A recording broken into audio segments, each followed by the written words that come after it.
Hey everyone, my name is Lydia Burton, and I am going to go ahead and start my macro level planning presentation. All right, so before we dive in, I'm just going to give a little precursor. I've chosen a community and specific geographical geographical region to talk about. And through that, we're going to look at the population, need, rationale, innovation, evidence, past intervention, macro intervention, and planning. So that's kind of the overview of where we're headed tonight. All right, so the introduction, the community slash geographical spot that I have chosen to talk about, and that is the community of North Nashville. I am from Nashville, Tennessee. So this is kind of dear to my heart, close and dear to my heart. So I'm going to narrow in on the zip code 37208. As you can see here on the map, it's highlighted.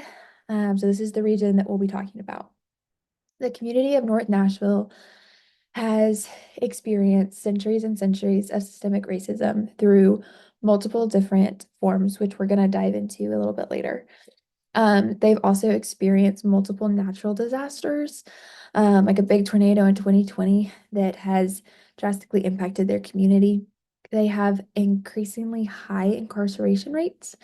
But even through these weaknesses or struggles, there's also strengths like resilience, the value of relationship and family.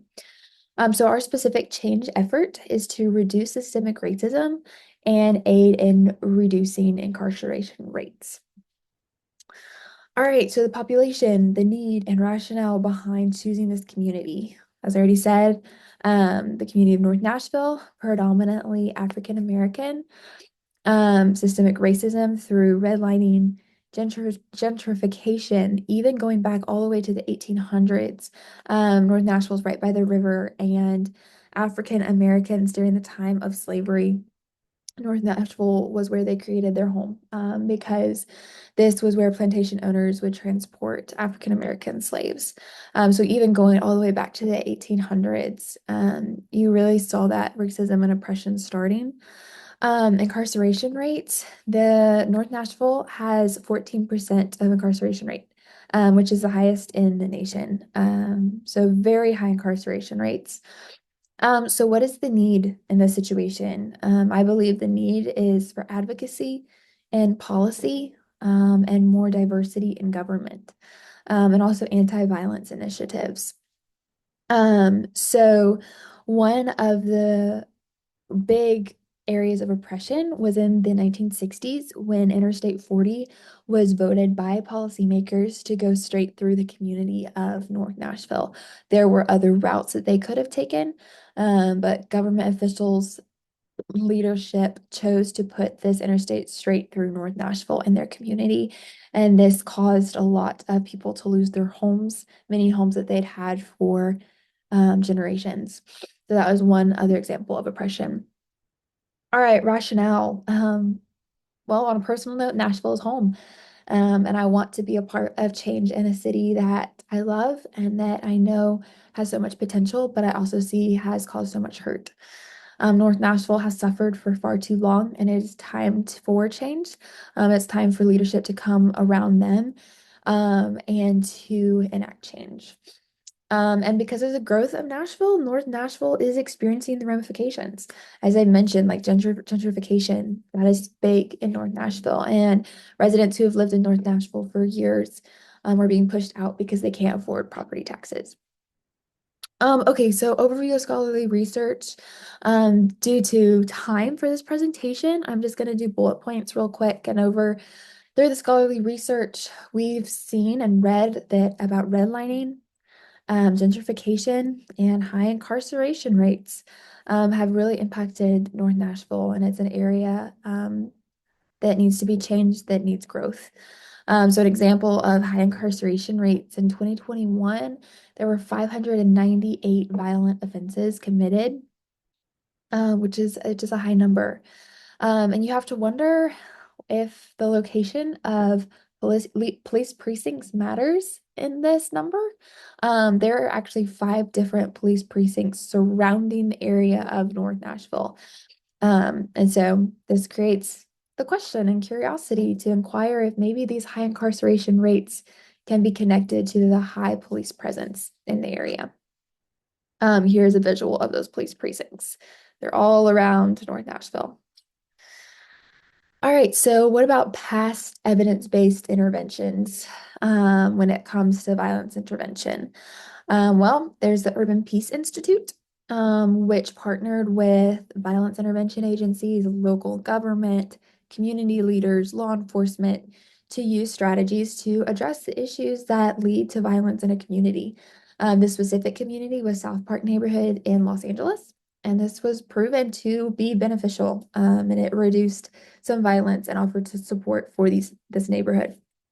The Black Mental Health Alliance. This organization offers funding to reach individuals who live near drug markets and hotspots for violence. And so they offer that mental health services and case management and peer mentoring. And once again, it's that support, but also that intervention. All right, so community intervention change framework. What are we looking at?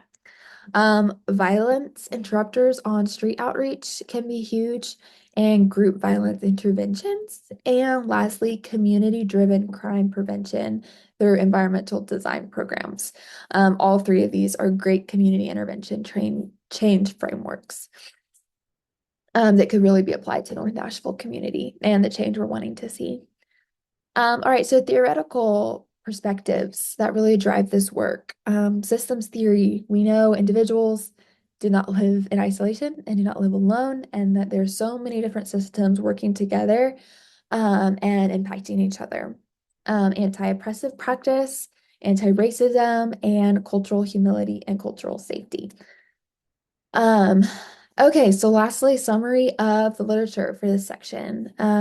We've seen North Nashville has experienced a lot of oppression, racism, injustice, and through anti-violence programs and utilizing theoretical perspective, communities can be impacted and make positive progress is our hope through these interventions.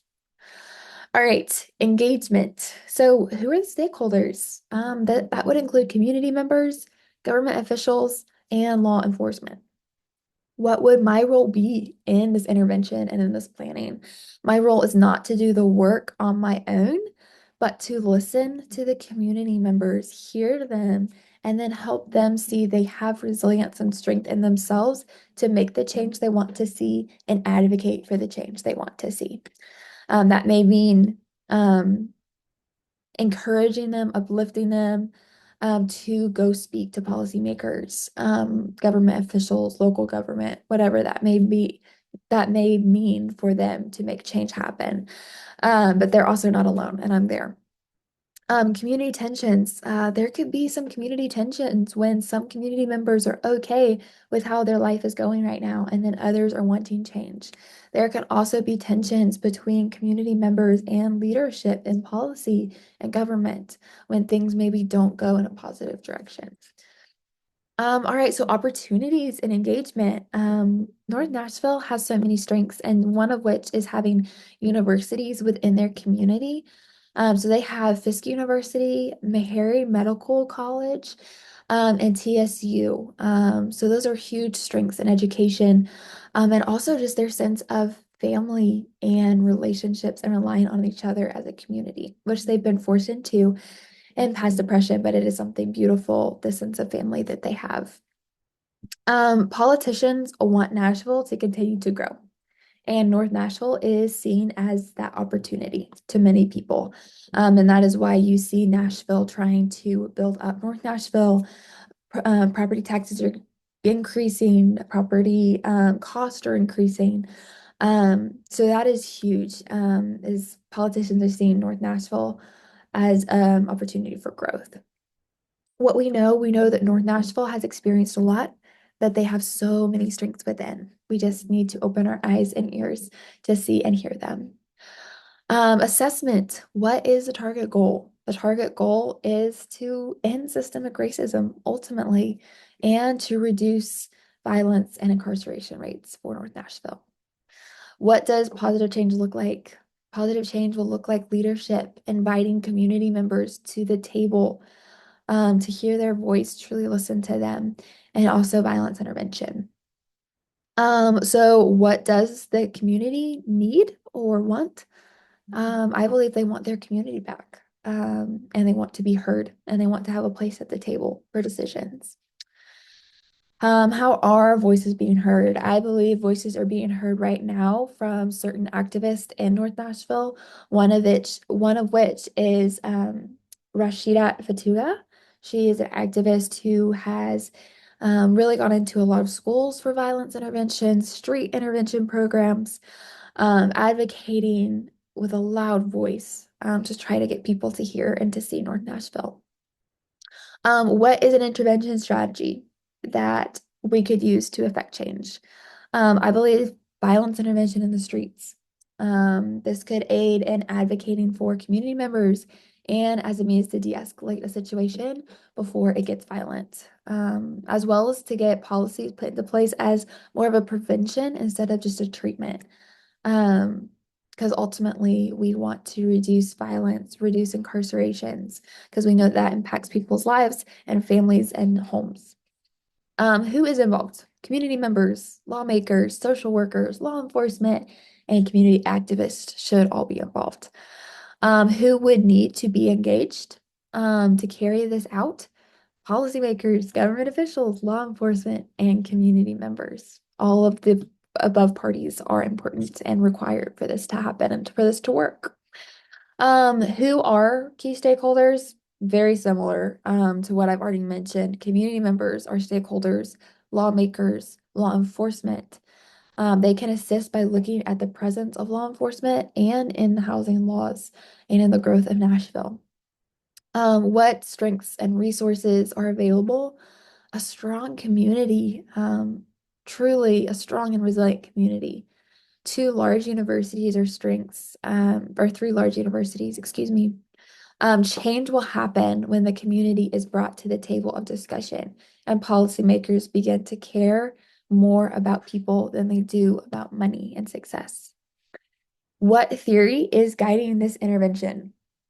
Co-construction, which is social structures and relationships co-construct each other, and the critical feminist and critical race theories. This is challenging sources of oppression. What are the specific goals and objectives of this proposed macro intervention? Reduce violence. This can be measured by incarceration rates and deaths, violent deaths, and oppression, racism, and housing. Measured by stats on housing costs would be a great way to evaluate this. How sustainable is the intervention? I think it's very sustainable if we can get the parties involved who need to be to make this possible. And the timeline I feel like could be 6 months to a year to get this thing on the road, to address the social or so the systemic racism and violence and incarceration rates. What resources are needed? Funding, I think passion from all the people that I mentioned before who have a stake in this and persistence. And what are potential challenges? Policymakers not listening and the upcoming election, I think could be super impactful for the community of North Nashville. So in conclusion, the community of North Nashville has experienced oppression, racism, injustice, natural disasters, and much loss. They have had to stand up and fight for themselves for centuries on their own. Now is the time for us to enact change and to see all people as humans who desire community, a livelihood, and peace. Now is the time for political figures, social activists, and community members to take an interest and